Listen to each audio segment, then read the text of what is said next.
భారత క్రికెట్ జట్టు మాజీ ఆటగాడు చతేశ్వర్ పుజారా తన క్రికెట్ జీవితానికి ముగింపు పలికాడు. క్రికెట్లోని అన్ని ఫార్మాట్ల నుంచి రిటైర్మెంట్ ప్రకటించాడు. దీంతో ఆయన 20 ఏళ్ల క్రికెట్ కెరియర్కు గుడ్ బై చెప్పాడు. 2005లో సౌరాష్ట్ర తరపున విదర్భపై జరిగిన ఫస్ట్ క్లాస్ మ్యాచ్లో తన ప్రస్థానాన్ని ఆరంభించిన పుజారా చివరిసారిగా 2025 ఫిబ్రవరిలో గుజరాత్తో జరిగిన మ్యాచ్లో ఫస్ట్ క్లాస్ క్రికెట్కి వీడ్కోలు పలికాడు. 2010లో బెంగళూరులో ఆస్ట్రేలియాతో జరిగిన టెస్ట్ మ్యాచ్ ద్వారా పుజారా అంతర్జాతీయ క్రికెట్లోకి అడుగుపెట్టాడు.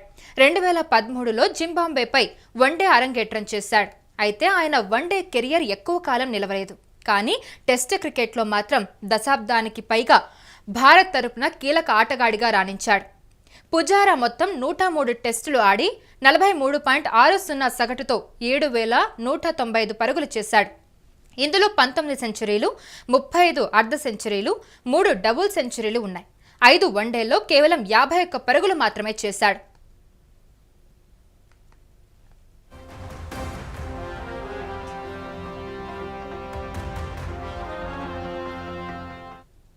జూన్ 2023లో ఓవల్ వేదికగా ఆస్ట్రేలియాతో జరిగిన ప్రపంచ టెస్ట్ ఛాంపియన్షిప్ ఫైనల్ ఆయన చివరి అంతర్జాతీయ మ్యాచ్గా నిలిచింది.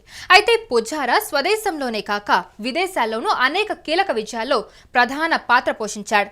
నయావాల్ పేరుతో అభిమానులను ఆకట్టుకున్న ఈ సీనియర్ క్రికెటర్ రిటైర్మెంట్తో ఒక యుగానికి ముగింపు పలికినట్టే అయింది. అయితే చతేశ్వర్ పుజారా సోషల్ మీడియాలో చేసిన పోస్ట్లో తన జర్నీని గుర్తు చేసుకున్నారు. రాజ్కోట్ అనే చిన్న పట్టణం నుంచి వచ్చానని, భారత క్రికెట్ జట్టులో భాగం కావాలని కలలు కన్నానని చెప్పారు. అయితే క్రికెట్ తనకు అమూల్యమైన అవకాశాలు, అనుభవాలు వంటివి చాలా ఇస్తుందని అప్పుడు తనకు తెలియదని పేర్కొన్నారు. అన్నిటికంటే ముఖ్యంగా తన రాష్ట్రానికి, మన గొప్ప దేశానికి ప్రాతినిధ్యం వహించే అవకాశం దక్కిందని అన్నారు. భారత జెర్సీ ధరించడం, జాతీయ గీతం పాడడం, మైదానంలో అత్యుత్తమ ప్రదర్శన ఇవ్వడం మాటలకు అతీతమైన అనుభవమని చతేశ్వర్ పుజారా పేర్కొన్నారు. అయితే అన్ని మంచి విషయాలకు కూడా ఒక ముగింపు ఉంటుందని అన్నారు. అపారమైన కృతజ్ఞతతో తాను భారత క్రికెట్ అన్ని ఫార్మాట్ల నుంచి రిటైర్ కావాలని నిర్ణయించుకున్నానని తెలిపారు. ఇంతకాలం తనకు అందించిన ప్రేమ, మద్దతుకు ధన్యవాదాలు అని పేర్కొన్నారు.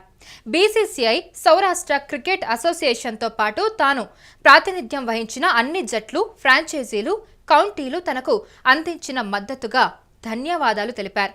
అయితే తన గురువులు, కోచ్లు, ఆధ్యాత్మిక గురువుల అమూల్యమైన మార్గదర్శకత్వం లేకుండా తాను ఇంత దూరం వచ్చేవాడిని కాదని పేర్కొన్నారు. వారికి తాను ఎల్లప్పుడూ రుణపడి ఉంటానని చెప్పారు.